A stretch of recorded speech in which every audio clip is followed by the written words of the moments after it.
हमारा प्रश्न कहता है वो कौन से तरीके हैं जिनके कार्य को समझा जा सकता है।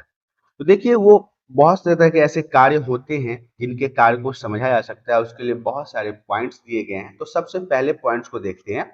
कार्य व्यक्ति के लिए एक नौकरी और अनेक व्यक्तियों के लिए आजीविका का साधन होता है। कार्य एक ऐसा कर्तव्य है, काम है जिसकी बाध्यता का बोध निहित होता है, करना ही होता है, मतलब बाध्य होता है इंसान उस काम को करने के लिए। कार्य नौकरी और आय प्राप्ति द्वारा आजीविका की सुरक्षा का भी माध्यम माना जाता है। कार्य धर्म अथवा कर्तव्य के रूप में स्वयं को सच्चे व्यक्तित्व की अभिव्यक्ति है, जो स्वयं और आसपास के व्यक्तियों के जीवन की गुणवत्ता को प्रभावित करता है। कार्य हमारे आध्यात्मिक आचरण का भी एक भाग माना जाता है। कार्य स्वयं की सृजन क्षमता मतलब खुद को एस्टेब्लिश्ड बनाने का एक माध्यम है। यह आनंद और पूर्ण मानसिक संतुष्टि का स्रोत है। कभी कभी ऐसा देखा जाता है, यदि आप प्रतिदिन एक प्रकार के कार्य को करते हैं जिससे आपकी आजीविका चलता है या फिर जिसमें आपका मन लगा रहता है, अगर उस दिन उस काम को नहीं करते हैं ना, तो आपकी मानसिक संतुष्टि आपको प्राप्त नहीं होगी, लगता है कुछ छूटा हुआ सा है। कार्य करना और अपनी जीविका उपार्जित करना मूलतः भावी आशा, स्वाभिमान और गरिमा के अवसर को प्रदान करता है। कार्य पद शक्ति और नियंत्रण का भी प्रतीक माना जाता है। कार्य एक लाभप्रद अनुभव है, इससे हमें लाभ की अनुभव होती है।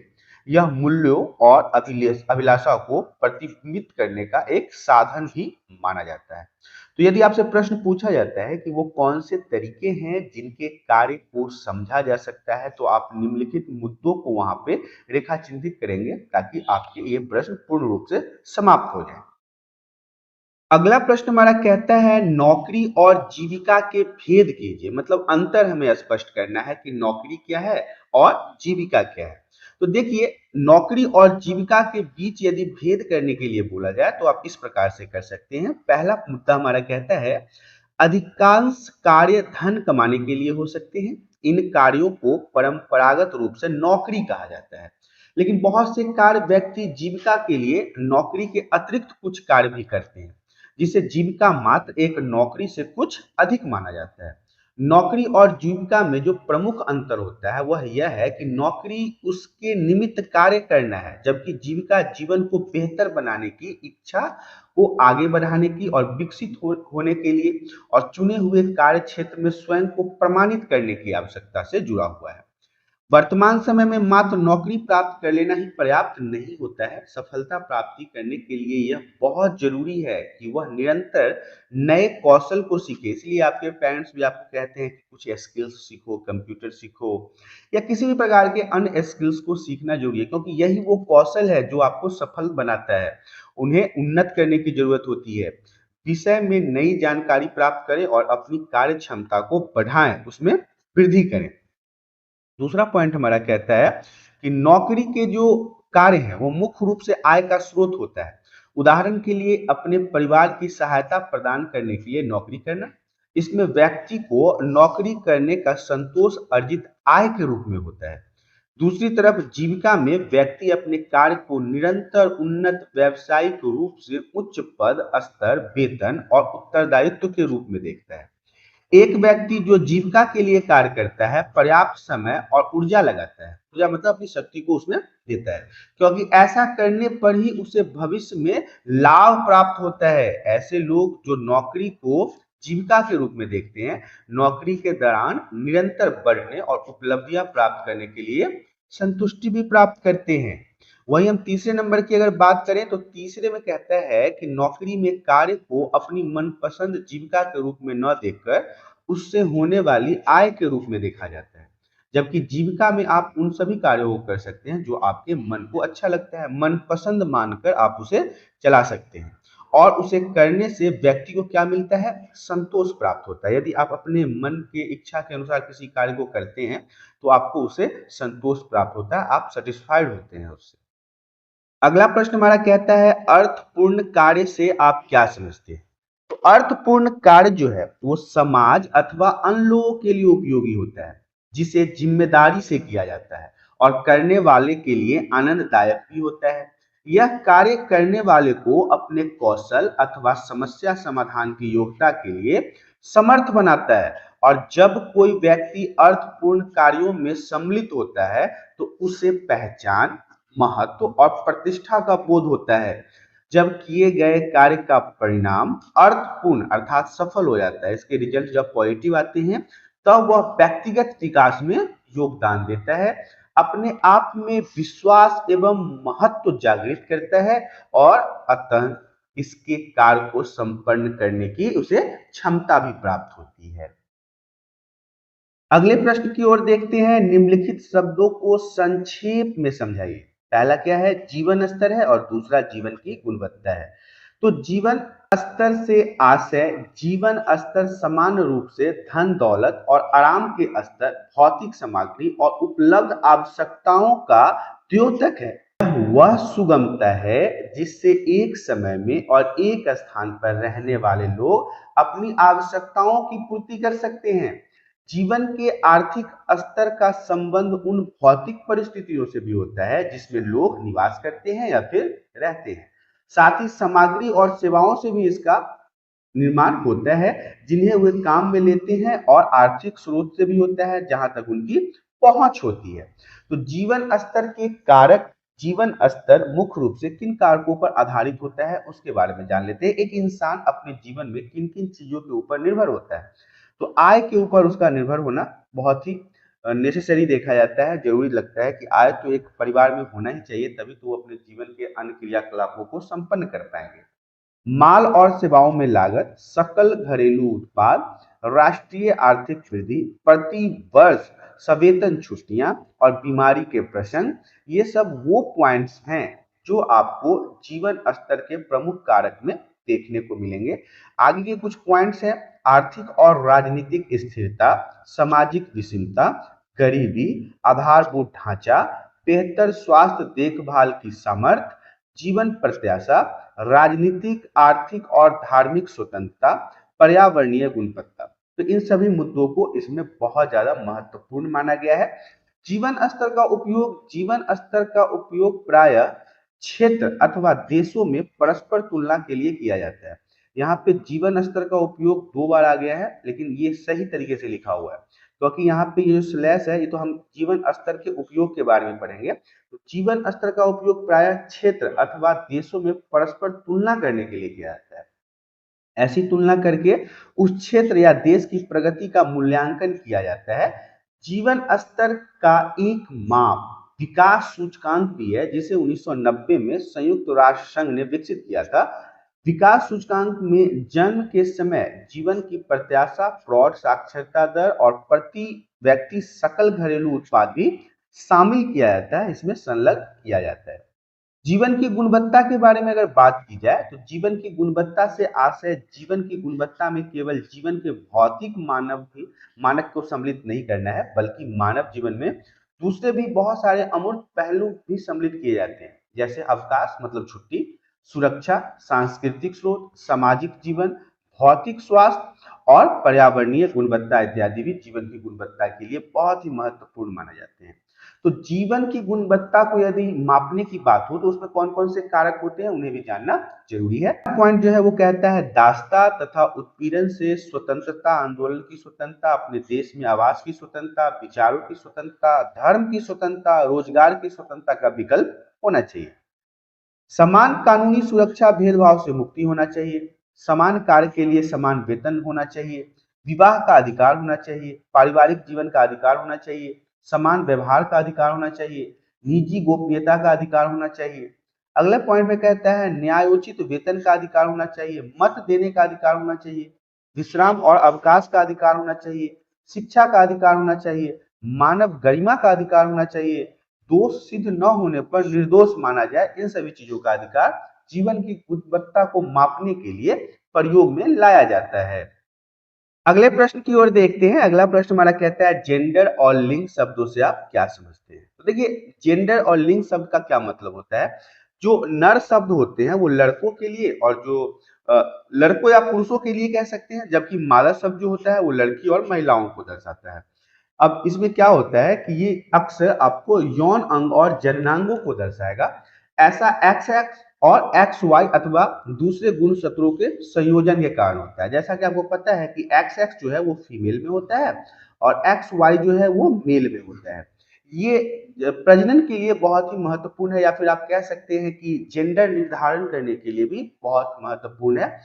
तो आगे हम देखते हैं, सामान्यतः मानव जाति जो है वो दो लिंगों में बटा हुआ है, पुरुष और स्त्रियां। परंतु अभी हाल में भारत में सर्वोच्च न्यायालय ने पारजेंडर अर्थात ट्रांसजेंडर के रूप में भी तीसरे लिंग को मान्यता दे दिया है।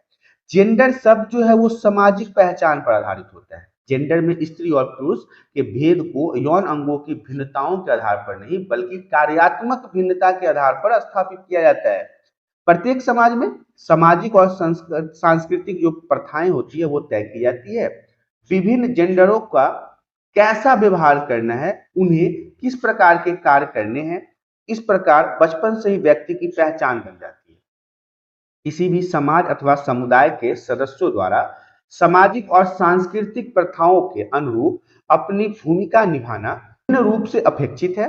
इस प्रकार स्त्री पुरुष की भूमिका को पहचान के मापदंड बनते हैं और स्थापित होते हैं। समय के साथ साथ ये मापदंड प्रथाएं उनके लिए रूढ़िबद्ध होती गई और यह प्रत्येक सदस्य के लिए समान और अपेक्षित व्यवहार समझा जाने लगा। ये मापदंड एवं प्रथाएं समानतः पीढ़ी दर पीढ़ी हस्तांतरित होती जा रही है, मतलब कि एक पीढ़ी से दूसरे पीढ़ियों की ओर बढ़ती जा रही है। निरंतर निरंतर चलते रहते हैं, मतलब कि एक समाज से दूसरे समाज में, एक पीढ़ी से दूसरे पीढ़ी में। इससे स्पष्ट होता है कि जेंडर शब्द की जो रचना है वो सामाजिक रूप से कार्यात्मक भिन्नताओं के आधार पर हुई थी। अगला प्रश्न हमारा कहता है, गृहिणियां कौन होती है, परिवार की अर्थव्यवस्था में उनका क्या योगदान होता है। तो देखिए, गृहिणियां घर चलाने वाली महिलाओं को सामान्यतः गृहिणियां कहा जाता है। घर पर किए जाने वाले उनके कार्यों का मूल्यांकन शायद ही किया जाता है और इसे आर्थिक गतिविधि के रूप में भी नहीं गिना जाता है। परिवार की अर्थव्यवस्था में गृहिणियों का योगदान, परिवार की अर्थव्यवस्था में गृहिणी जो होती है उनका योगदान जो है वो इस प्रकार से आप स्पष्ट कर सकते हैं। पहला पॉइंट क्या कहता है, अनेक घरेलू कार्यों में अपना गृहिणी परिवार के भरण पोषण के लिए अपने जीवन के सभी स्तरों जैसे माँ, बहन, बेटी, पत्नी और दादी के रूप में घरेलू कामकाज या परिवार के अन्य कार्य को करती है। उसके लिए उन्हें जीवन भर ऊर्जा की आवश्यकता होती है। इस प्रकार का योगदान परिवार के अन्य सदस्यों को अधिक दक्षता के से उनकी भूमिका निभाने और कर्तव्य पूरा करने में सहायक होता है। अतः महिलाओं द्वारा किए गए घरेलू कार्य को आर्थिक योगदान और उत्पादन गतिविधियों की तरह महत्व देने की आवश्यकता मानी जाती है। अगला पॉइंट हमारा कहता है, कामकाजी गृहिणियों का योगदान पूरे भारत में गृहिणियों उत्पादन संबंधी कार्यों और विपणन संबंधी कार्यों से जुड़ी होती है। ग्रामीण भारतीयों में स्त्रियां कृषि और पशुपालन में गहनता से जुड़ी होती है और शहरी क्षेत्रों में भी निर्माण कार्यों, घरेलू सहायिका के रूप में रोजगार प्राप्त कर रही है। ये सभी कामकाजी गृहिणियां किसी न किसी रूप में परिवार की आय में भी योगदान कर रही है। बहुत से परिवारों में अकेले महिलाएं ही कमाने वाली होती है। वर्तमान में महिलाओं ने अर्थव्यवस्था के प्रत्येक क्षेत्र में भाग लेना शुरू कर दिया है। उसमें बहुत सी उच्च पदों पर आसीन होती है। इससे महिलाओं पर दोहरा भार पड़ गया, क्योंकि अभी भी उनके घर के अधिकांश कामकाज करने और मुख्य देखभाल करने वाली बने रहने की अपेक्षा उनसे की जाती है। गृहिणियों से अर्थात महिलाओं से ऐसी अपेक्षा की जाती है। अगला प्रश्न हमारा कहता है, महिलाओं को परिवार और समाज में पहचान कैसे मिलेगी। तो देखिए, कमाने की सक्रिय भागीदारी और परिवार के संसाधनों में योगदान देने के बावजूद स्त्रियों का स्वरूप निर्णय लेने और स्वतंत्र रहने की मनाही है। इस कारण स्त्रियां निरंतर शक्तिहीन रहती चली आ रही है। समय की मांग है कि उन्हें शिक्षित करें, सशक्त बनाए, समर्थ बनाए और समाज में उचित स्थान और अपनी बात कहने का अधिकार प्रदान करें। महिलाओं को परिवार एवं समाज में पहचान दिलाने से पहले महिलाओं को परिवार और अगर समाज में पहचान दिलानी है तो उसके लिए कुछ बातों पर आपको ध्यान देना होगा। महिलाएं तब तक सशक्त अर्थात मजबूत नहीं हो सकती जब तक कि उन पर घर पर किए जाने वाले उनके कार्यों का मूल्य नहीं आंका जाए। मतलब जब तक वो घर पे काम करती है उनके कामों को मतलब मूल्य ना आंका जाए, उन्हें इज्जत न दिया जाए, उसके लिए उसे सवेतन अतः महिलाओं द्वारा किए गए घरेलू कार्य को आर्थिक योगदान और उत्पादन गतिविधि की तरह महत्व देने की आवश्यकता है। स्त्रियों को परिवार एवं समाज में स्वतंत्र निर्णय लेने, स्वतंत्र रहने की स्वीकृति मिलनी चाहिए।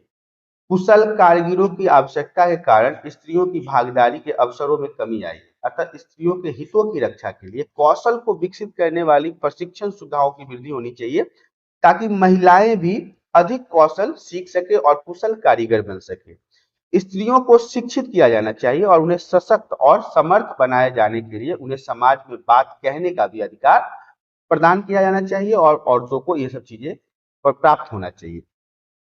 अगला प्रश्न हमारा कहता है, भारत में महिलाओं की समानता की गारंटी कैसे दी जाती है? मतलब महिलाओं के हकों का समानता का गारंटी किस प्रकार से प्राप्त होगा? यदि महिलाओं के अधिकारों की समानता की गारंटी आपको संवैधानिक अधिकार के रूप में जानना चाहते हैं, तो उसके लिए कुछ पॉइंटों को यहाँ पे बताया गया है। सबसे पहला पॉइंट कहता है, संवैधानिक अधिकार भारत का संविधान सभी क्षेत्रों में पुरुष और स्त्रियों की समानता की गारंटी देता है, अर्थात बराबरी की गारंटी देता है। संविधान में अनुच्छेद 16 में सरकार ने किसी भी दफ्तर में रोजगार या नियुक्ति संबंधी मामलों में सभी नागरिकों को बराबर के अवसरों की गारंटी दी गई है। यह जाति, पथ, रंग, प्रजाति और लिंग के आधार पर किसी रोजगार और दफ्तर के संदर्भ में भेदभाव को रोकता है। दूसरा पॉइंट हमारा कहता है, संविधान यह भी मांग करता है कि महिला मजदूर को काम करने के लिए मनोचित परिस्थितियां दी जाए और किसी भी प्रकार के शोषण से उन्हें बचाया जाए। उनकी शैक्षणिक तथा आर्थिक प्राप्तियों के सहायता और प्रोत्साहन के लिए इसका उपयोग किया जाता है। तीसरा पॉइंट हमारा कहता है, भारतीय संविधान महिलाओं और बच्चों के विशेष प्रावधान बनाने के लिए राज्य को शक्तियां प्रदान करता है और अधिनियम भारत में बहुत से ऐसे नियम हैं जो महिलाओं की समानता के संवैधानिक अधिकारों को सुरक्षा करते हैं। जैसे 1948 का फैक्ट्री अधिनियम आपको पता होगा, 1951 का बागान श्रम अधिनियम जो चाय के बागानों में लोगों से काम करवाया जाता था, 1952 का खाद्यान्न अधिनियम, कर्मचारी राज्य बीमा अधिनियम, मातृत्व लाभ अधिनियम 1961 में जो महिलाओं को विभिन्न औद्योगिक क्षेत्रों में सुरक्षा उपलब्ध कराता है। इसके अतिरिक्त फैक्ट्री अधिनियम की धारा 48 भी यही कहती है कि किसी भी उद्योग या फैक्ट्री में 30 से अधिक महिलाएं नियुक्त की जाती है तो शिशु सदनों की व्यवस्था रखनी चाहिए। 6 वर्ष से छोटे बच्चों की देखभाल इन शिशु सदनों में होगी, जिसका प्रबंध उद्योग को ही करना होगा, उस कारखाने फैक्ट्री के मालिक को ही करना होगा। अगला प्रश्न कहता है, महिलाओं के हित में सरकार का क्या प्रयास है? तो देखिए, महिलाओं के हित की रक्षा के लिए सरकार ने कई सारे कार्यों को किया है, जिसमें पहला काम जो है वो कहता है, श्रम मंत्रालय ने महिला मजदूर की समस्याओं को निपटारा करने के लिए महिला प्रकोष्ठों की स्थापना की है। समान प्रकृति के कार्य सुनिश्चित करने के लिए समान पारिश्रमिक अधिनियम लागू किया। इस अधिनियम को लागू करने के लिए समाज कल्याण विभाग ने महिलाओं के लिए राष्ट्रीय कार्य योजना हाथ में लिया है। ग्रामीण क्षेत्रों की महिलाओं के लिए रोजगार के अवसरों को बढ़ाने हेतु महिलाओं के काम तथा उनकी आर्थिक एवं उत्पादक गतिविधियों में भागीदारी पर श्रम कानूनों का पुनर्वालोकन करने हेतु योजना बनाना, आयोग द्वारा एक कर्मचारी समूह भी बनाया गया है। महिलाओं द्वारा विशेषकर ग्रामीण क्षेत्र में जो गांव में रहती है उनके द्वारा किए जाने कार्यों पर डेटाबेस निर्माण के लिए मतलब एक डेटाबेस सूची बनाना है और इस योजना आयोग द्वारा एक परिचालन समिति भी बनाई गई है। पिछले कुछ वर्षों में महिला विकास कार्यक्रम की मूल अवधारणा में परिवर्तन की पहल हुई है। प्रारंभ में दशकों में महिला संबंधी कार्यक्रम कल्याणकारी दृष्टिकोण और लक्षित थे। धीरे धीरे यह अवसर की समानता की तरफ अंतिम रूप के विकास और दृष्टिकोण पर आधारित होते गए। इस प्रकार से कई सारे ऐसे और भी बहुत सारी योजना है जो महिलाओं के हित के लिए किए जाते हैं। सरकारी भी है, गैर सरकारी भी है, कुछ ऐसे संस्था भी हैं जिनके द्वारा इन अधिकारों को सुरक्षित किया जाता है। अगला प्रश्न हमारा कहता है, निम्नलिखित शब्दों को समझाइए। पहला है कार्य जीवन की गुणवत्ता और दूसरा है जीवन कौशल। तो आइए पहले कार्य जीवन की गुणवत्ता को जान लेते हैं। कार्य जीवन की गुणवत्ता का तात्पर्य कार्य स्थल पर उपलब्ध ऐसे सकारात्मक वातावरण एवं सुविधाओं से है जिसके चलते क्या होता है, व्यक्ति अपने कार्य पूरी ईमानदारी, निष्ठा और आनंद के साथ करता है तथा उसे उस मानसिक एवं आर्थिक संतुष्टि का वहां पे अनुभव भी होता है ऐसे कार्यों को करने से। अब जीवन कौशल क्या है? अपने जीवन को और सरल एवं सहज बनाना ही जीवन कौशल है। अनुकूली एवं सकारात्मक व्यवहार की वे योग्यताएं हैं जो व्यक्तियों का दैनिक जीवन की मांगों और चुनौतियों से प्रभावी तरीके से निपटने के लिए सक्षम बनाती है, अर्थात तैयार बनाती है। ये जीवन कौशल जो है वो भी सीखे जा सकते हैं तथा उनमें सुधार भी किया जा सकता है। अगला प्रश्न हमारा कहता है स्वस्थ कार्य परिवेश का क्या अर्थ या किस प्रकार बनाया जा सकता है? तो सभी व्यक्ति एक ऐसे परिवेश में जीना और फलना फूलना चाहते हैं, मतलब रहना चाहते हैं, जो हमें अच्छे काम करने के लिए प्रोत्साहित और प्रेरित करता है तथा जिसमें हम करने में समर्थ हैं, तथा यह एक निर्णायक कदम होगा कि हम खुशहाल और स्वस्थ कार्य के परिवेश में बनाए रखें और उसमें रहें, जो केवल भौतिक और मानसिक संतुष्टि ही ना बल्कि गहन मनोवैज्ञानिक, मानसिक और भावनात्मक दृष्टि से भी उपयुक्त माना जाता है, मतलब अच्छा माना जाता है। एक स्वस्थ कार्य परिवेश ही सही रूप से सकारात्मक कार्य परिवेश कहा जाता है।